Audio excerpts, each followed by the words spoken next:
जय हिंद, नमस्कार मित्रों, स्वागत है आप सभी का एक बार फिर से आपके अपने चैनल मूल मंत्रा क्लासेस पे।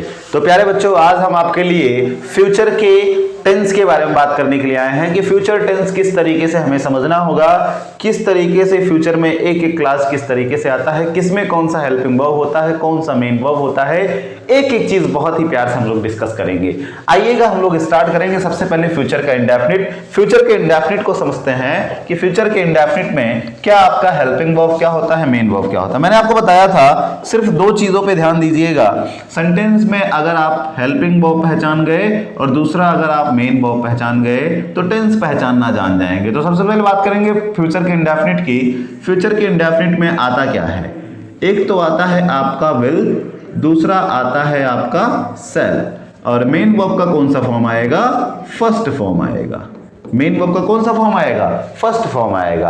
तो जब कभी भी आपको हेल्पिंग वर्ब विल शैल दिख जाए, मेन वर्ब का फर्स्ट फॉर्म दिख जाए, तो आपका क्या कहलाएगा? फ्यूचर का इंडेफिनिट कहलाएगा। चलिए आइए हम बात करते हैं स्ट्रक्चर क्या होगा इसका। स्ट्रक्चर क्या होगा? तो आइए सबसे पहले बात करेंगे स्ट्रक्चर की। स्ट्रक्चर इसका किस तरीके से होगा? तो सबसे पहला आपका होता है अफर्मेटिव, दूसरा आपका हो जाता है नेगेटिव, और तीसरा आपका हो जाता है इंट्रोगेटिव का वर्बल टाइप।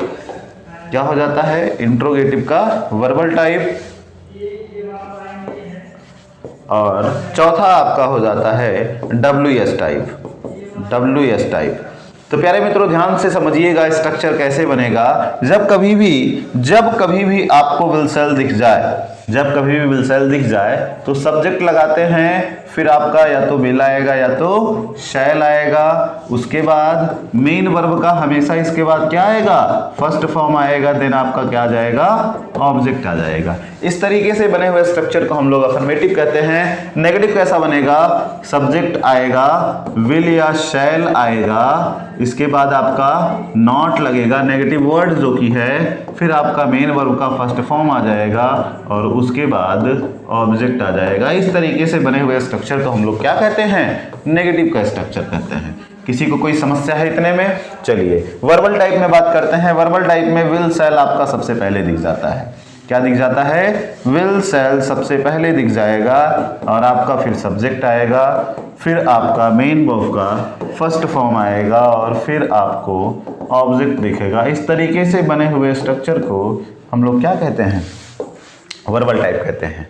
अब आपका WS टाइप क्या होता है? तो भैया WH वर्ड सबसे पहले आएगा, उसके बाद आपका विल शैल आएगा। क्या आएगा? विल शैल आ जाएगा, फिर आपको सब्जेक्ट दिखेगा, मेन वर्ब का फर्स्ट फॉर्म दिखेगा, और फिर आपको ऑब्जेक्ट दिखेगा। ये सब इस तरीके से बने बनाए स्ट्रक्चर आपके क्या होते हैं? फ्यूचर के इंडेफिनिट होते हैं। अलग अलग सेंटेंसेस के होते हैं, जिस वजह से मैंने अलग अलग सेंटेंस के स्ट्रक्चर को लिखवा दिया।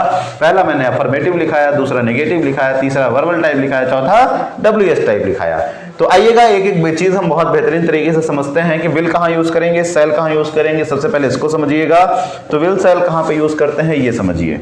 देखिए, अगर आपका सेंटेंस अफर्मेटिव होगा या नेगेटिव होगा, अगर आपका दिया हुआ सेंटेंस अफर्मेटिव हो या नेगेटिव हो, तो वहां पे सब्जेक्ट चाहे जैसा हो, चाहे जिसके साथ आप विल लगाइए, चाहे जिसके साथ आप शैल लगाइए, दोनों आपके करेक्ट माने जाते हैं। क्या मैंने बोला? फिर से समझिएगा। अगर आपका सेंटेंस अफर्मेटिव है या नेगेटिव है, तो सब्जेक्ट चाहे जो हो, किसी के साथ भी आप विल लगा सकते हैं, और किसी के साथ भी आप क्या लगा सकते हैं? शैल लगा देते हैं। इसमें कोई दिक्कत है? चलिए अब इसके बाद हम लोग बात करेंगे इंट्रोगेटिव का, वर्बल टाइप। लेकिन जैसे ही आपका सेंटेंस इंट्रोगेटिव होता है, जैसे ही आपका सेंटेंस इंट्रोगेटिव होता है, तो जैसे ही सेंटेंस आपका इंट्रोगेटिव होगा, तो वहां पे क्या होता है कि वहां पे आपका अगर दिया हुआ सब्जेक्ट I और V होगा, किसमें? इंट्रोगेटिव में। मतलब जब कभी भी आपको क्वेश्चन में क्वेश्चन मार्क दिख जाए सेंटेंस में, तो सब्जेक्ट आपका अगर I और V होगा, तो वहां पे आपको क्या लगाना होगा? शैल लगाना होगा। लेकिन अगर आपको सब्जेक्ट अदर में दिख जाता है, I V को छोड़ के, तो वहां पे आपको क्या लगा देना है? विल लगा देना है।